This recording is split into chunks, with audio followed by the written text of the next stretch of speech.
ሰላም ጤና ይስጥልኝ እንደምናላችሁ ውድ የቻናሌ ተከታታዮች እግዚአብሔር ይመስገን እኔ ሰላም ነኝ። ዛሬ ደግሞ ጤናማና ቀላል የገብስ ሾርባ አሰራርን ይዤላችሁ ቀርቤያለሁ። እስከመጨረሻው ከኔ ጋር ሆኑ። ከዛ በፊት ለቻናሌ አዲስ ከሆናችሁ ሰብስክራይብ በማድረግ ሀሳብ አስተያየት ካላችሁ ኮሜንት ላይ በመጻፍ እንደተለመደው ላይክና ሼር እያደረጋችሁ አብራችሁ ይሁኑ። ወደ አሰራሩ እንሄዳለን። እዚህ ጋር የሚያስፈልገኝ ግብአት አዘጋጅቻለሁ። የገብስ ቅንጬ እጠቀማለሁ። ለቅንጬ የምንጠቀመውን የገብስ አይነት ማለት ነው። እንደዚህ ለቅሜ ያዘጋጅቻለሁ። ከዚያ በመቀጠል የምጠቀማቸውን የአትክልት ግብአቶች ልጬ አጥቤ እንደዚህ ከታተፌ አዘጋጅቻቸዋለሁ። ይሄ ካሮት ነው። ካሮቱን ትንሽ ደቀቅ አድርጌ አነስ አድርጌ እንደዚህ ከተፌ አዘጋጅቻለሁ። እኛው ደግሞ ፎሶሊያ ነው። እናንተ ያገኛችሁትን የምትፈልጉትን የአትክልት አይነት መጠቀም ትችላላችሁ። ግዴታ ይሄ ሁሉ መሆን የለበትም። ይሄኛው ደግሞ ዙኩኒ ነው። ዙኩኒውን ፍሬውን አውጥቼ እንደዚህ አነሳ አድርጌ ከትፌ አዘጋጅቼዋለሁ። ከዚያ በመቀጠል የሾርባ ቅጠል ሰለሪ ማለት ነው። ሰለሪውን ግን ግንዱን ነው የተጠቀምኩት እኔ ቅጠሉን ሳይሆን የሾርባውን ቅጠሉን ትቼ ግንዱን እንደዚህ አነሳ አድርጌ ከትፌ አዘጋጅቼዋለሁ። ሌሎችን ግብአቶች ደግሞ ላሳያችሁ። እዚህ ጋር ባሮ ሽንኩርት፣ ነጭ ሽንኩርትና ቀይ ሽንኩርቱን ድቅቅ አድርጌ ከትፌ ሁሉንም አዘጋጅቻለሁ። ይሄኛው ባሮ ነው እንደምትመለከቱት የባሮ ሽንኩርት ማለት ነው። ከዚያ በመቀጠል ይሄኛው ደግሞ ቀይ ሽንኩርት ነው። ነጭ ሽንኩርቱንም ፈጭተን እናዘጋጃለን። ቅመማ ቅመሞቹን እየሰራው አሳያችኋለሁ።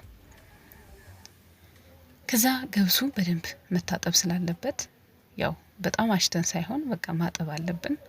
ሲታጠብ ዱቄት ነገር ስላለው እሱን በደንብ ንጹህ ውሃ እስከሚሆን ድረስ ውሃውን እየለዋወጥን ቆንጆ አድርገን እናጥበዋለን። በጣም ቀላል ነው። ማናችንን ብንመገበው የሚስማማ የሾርባ አይነት ነው። ዛሬ እንግዲህ እያሳየኋችሁ ያለሁትና ሰብስክራይብ ያደርጋችሁ ተቀላቀሉ እና ላይክም አድርጉ። ቪዲዮ ለሌሎች እንዲደርስ ያግዘኛልና እዩት። እንደዚህ ንጹህ ውሃ እስከሚሆን ድረስ አጥቤ አዘጋጀሁት ገብሱን ማለት ነው። ከዚያ በመቀጠል ውሃ እናፈላና ገብሱን በደንብ አድርገን እንቀቅለዋለን። ውሃ ፍልቼ ጨው ጨምሬ ያለው በትንሹ። ከዛ በመቀጠል አጥቤ ያዘጋጀሁትን ገብስ እጨምራለሁ። በነገራችን ላይ ገብስ ቅንጬውን የማታገኙ ከሆነ ለገንፎ ተብሎ ተቆልቶ የሚሸጠው አለ አይደል? በነጩ የተቆላው እሱን መጠቀም ትችላላችሁ። ይህንን ካላገኛችሁ ይሄኛው ቢሆን ግን በጣም አሪፍ ነው። ለሾርባ የሚሆነው ይሄ ነው። ግን የማታገኙ ከሆነ ያን መጠቀም ትችላላችሁ። እንግዲህ በደንብ አድርጌ መቀቀል ነው። ስንቀቅል ውሃው መጠጥ ሲል ሌላ የሞቀ ውሃ ከጎን እንጥድና እየጨመረን በደንብ ዝርክርክ እስከሚል ድረስ እንቀቅለዋለን። እያችሁት እንደዚህ ሲሆን ውሃው መጠጥ ሲል ከዛ ውሃ እንጨምራለን፣ የፈላ ውሃ ማለት ነው። እንደዚህ እየጨመሩ በደንብ አድርጌ ገብሱን እቀቅለዋለሁ። ያው እንግዲህ እየበሰለልኝ ነው። ጊዜ ወስዳችሁ ነው የምታበስሉት። በደንብ ሲበስልልን እዩት። እንደዚህ ነው የሚሆነው። እንደዚህ በደንብ አድርገን ገብሱን ማብሰል ይኖርብናል። በነገራችን ላይ አትክልት ምናምን ሳተጨምሩ ራሱ እንደዚሁ እንደ ሾርባ ይጠጣል ማለት ነው። እኔ ግን ዛሬ በአትክልት እየሰራሁ አሳያችኋለሁ። ይህንን እንደዚህ በደንብ አብስዬ አዘጋጅቼ ጨርሻለሁ። ከዚያ በመቀጠል ድስት እንጥድና ትንሽ ዘይት እናደርጋለን። ዘይቱ ሞቅ ሲል ካሮት ያው ትንሽ ቀደም አድርገን ካሮቱን ጠበስ እናደርገዋለን። ጊዜ ስለሚወስድ ለመብሰል ትንሽ ጊዜ የሚወስድብን ካሮት ነውና ካሮቱን ጠበስ አድርገዋለሁ።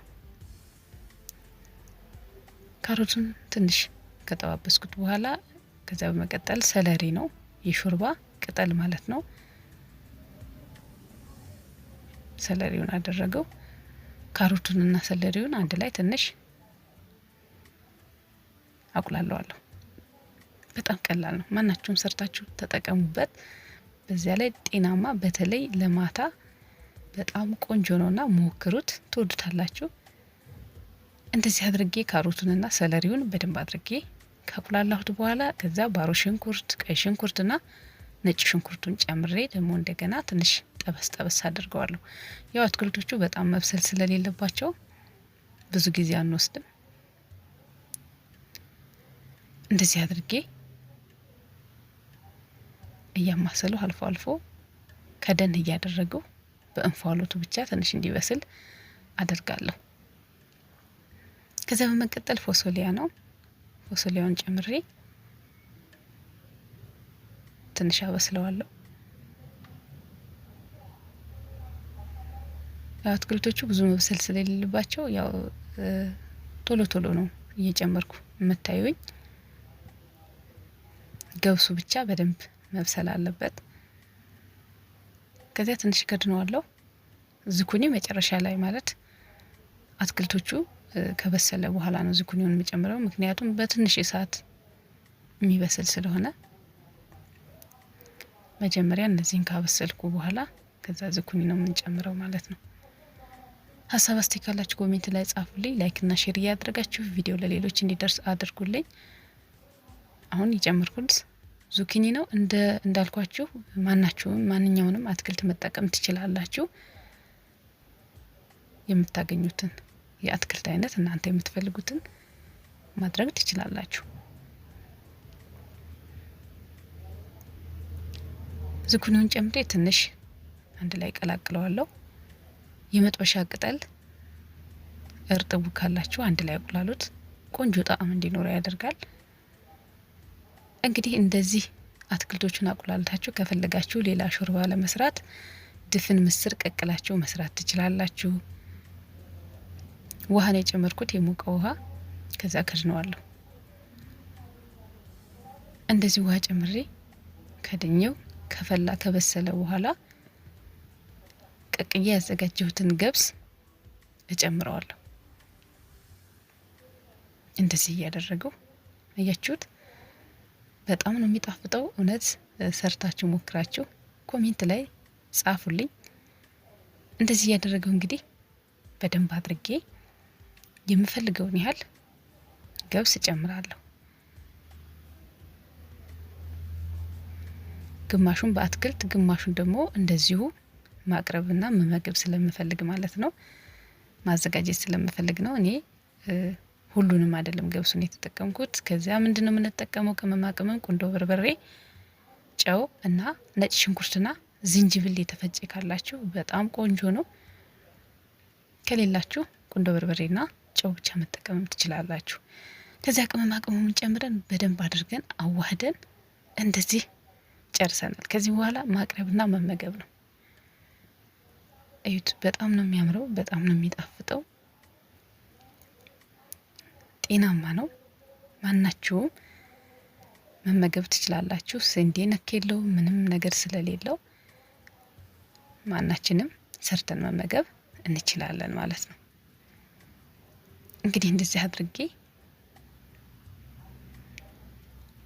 አሰማምሬ ማቅረብና መመገብ ነው። ይሄው እንግዲህ እንደዚህ እንደምትመለከቱት በጣም ቆንጆ ጤናማና የሚጣፍጥ የሾርባ አሰራርን ለዛሬ ሰርቻ ያሳየዋችሁ። ስለተከታተላችሁኝ ስለምትሰጡኝ ሀሳብ አስተያየት ከልብ አድርጌ አመሰግናለሁ። መልካም ጊዜ ይሁንላችሁ። ቻው